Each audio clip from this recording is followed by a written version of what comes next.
हमारी लाडली बेटी। शाम को आते हुए राशन लेते आना, और हाँ, मुन्ना के स्कूल में फीस भरनी है, उसके लिए पैसे देते जाओ। बीबी की इस मांग पर जेबें उल्टी करके दिखाने के सिवा बड़े के पास कोई दूसरा उत्तर नहीं था। माथे पर चिंता की शिकनों के साथ सवेरे तो बड़ा भाई अपने काम पर निकल गया, लेकिन उस शाम उसने पूरे परिवार के सामने इस आर्थिक संकट को दूर करने के लिए एक प्रस्ताव रखा। क्यों न हम उस प्लाट को बेच दें जिसे बाबूजी ने लक्ष्मी को शादी में देने के लिए खरीदा था।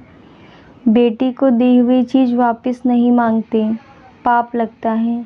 लक्ष्मी का जन्म होते ही घर खुशियों से भर गया था, तभी तुम्हारे बाप ने ये तय कर लिया था कि ये प्लाट लक्ष्मी का है, जो उसे उसकी शादी में दे दिया जाएगा। माँ ने अपना विरोध जताते हुए कहा। कौन सी बेटी? वो बेटी जो प्रेम विवाह कर घर की इज्जत को खाक में मिला गई और पिताजी की अंतिम यात्रा में भी न शामिल हुई। बड़े ने टॉन्ट मारते हुए कहा। मेरा मुंह मत खुलवा। यहाँ कौन नहीं जानता कि लक्ष्मी को उस दिन गली के नाके से ही लौटा दिया गया था और उससे अपने पिता से आखिरी बार मिलने का हक भी छीन लिया गया था। माँ ने बेटी का पक्ष लेते हुए कहा। माँ के इस वार से दोनों बेटे चुप हो गए। ना बड़ा बेटा कुछ बोल पाया, ना छोटे बेटे के मुंह से कोई शब्द फूटा। थोड़ी देर की शांति के बाद छोटा भाई बोला, प्लाट बेच तो देंगे, पर क्या लक्ष्मी कागजात पर दस्तखत करेगी? मुझे नहीं लगता वो हमारा भला सोच भी सकती है। आखिर है तो औरत जात, पुरुषों की परिस्थिति कैसे समझ पाएगी? काफ़ी वाद विवाद और सोच विचार के बाद सब इस बात पर सहमत हुए और पड़ोस के मोहल्ले की लक्ष्मी की दोस्त को बोलकर लक्ष्मी को घर आने का न्योता दे दिया गया। अगले दिन सुबह से गली के नाके पर खेल रहे बड़े भाई के लड़के कि बुआ आ गई की आवाज़ सुन घर वाले चौकन्ने हो गए। दोनों भाई मन में द्वेष और नफरत के साथ उसको कैसे घर में आने के लिए कहें, इसी दुविधा में थे। वो कहते हैं ना, ज़रूरत के वक्त गधे को भी बाप बनाना पड़ता है। उसी कहावत के हिसाब से दोनों भाई बहन से बात करने के लिए तैयार हुए। दरवाजे पर जब बेटी और दामाद ने पूरे 7 साल बाद कदम रखा तो माँ की आंखें भर आईं और दोनों को बड़े प्यार से घर के अंदर लेकर आई। बेटी और दामाद भी माँ का इतना स्नेह देखकर भाव विभोर हो गए। शाम को साथ में बैठे बेटी दोनों बेटों और दामाद के आगे हिचकिचाते हुए माँ ने ही प्लाट का मुद्दा उठाया। लक्ष्मी को थोड़ा अंदेशा था कि कोई बड़ी बात होगी।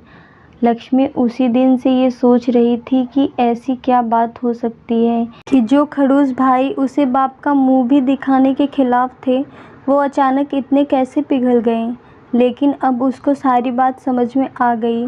लक्ष्मी ने तिरछी नज़र से पति की तरफ देखा तो वो बोल पड़ा, देखिए माँ जी, शादी से पहले जो कुछ आपका था वो आपका ही रहेगा। ना उस पर मेरा या लक्ष्मी का कोई हक था, ना है, न ही भविष्य में हम मांगेंगे। इसलिए आप निश्चिंत होकर उस प्लाट के साथ जो करना है कीजिए। आप जहाँ कहेंगे हम वहाँ साइन कर देंगे। सुबह से अपने जीजा से नज़रें चुरा रहे दोनों भाइयों ने अब अपने जीजा को अच्छे से देखा। सुबह प्लाट के कागजात पर बहन के दस्तखत लेकर काम खत्म किया जाए यह तय हुआ।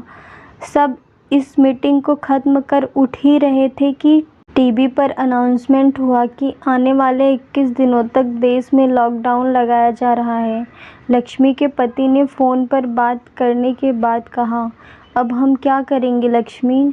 कल की बस भी रद्द हो गई है और 21 दिनों तक कोई बस भी नहीं है।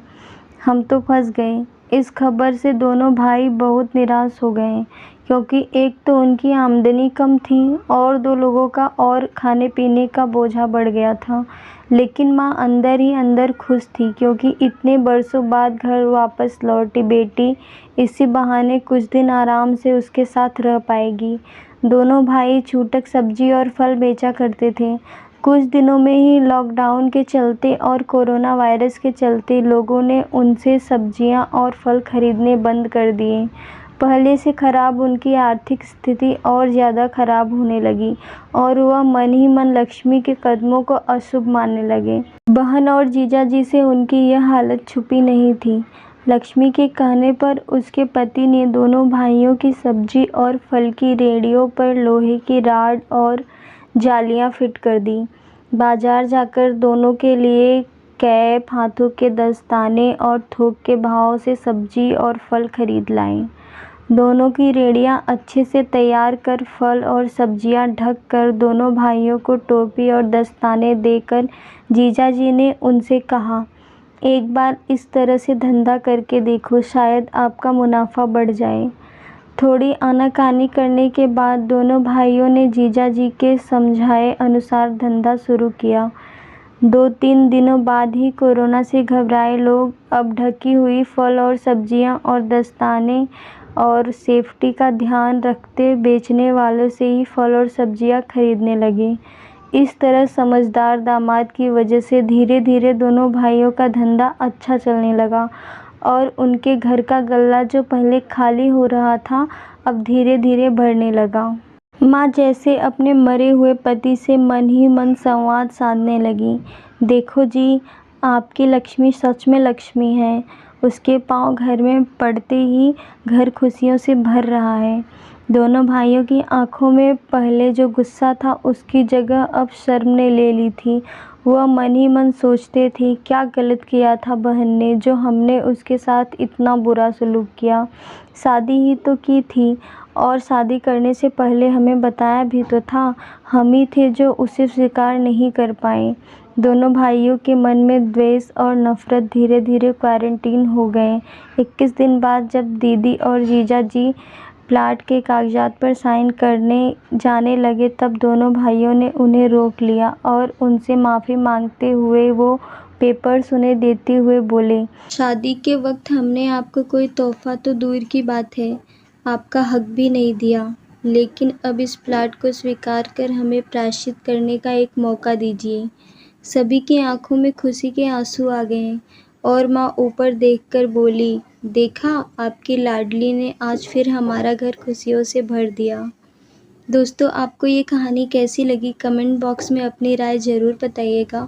कहानी पसंद आई तो वीडियो को लाइक शेयर करें और चैनल को सब्सक्राइब ज़रूर करें। वीडियो को पूरा देखने के लिए बहुत बहुत धन्यवाद।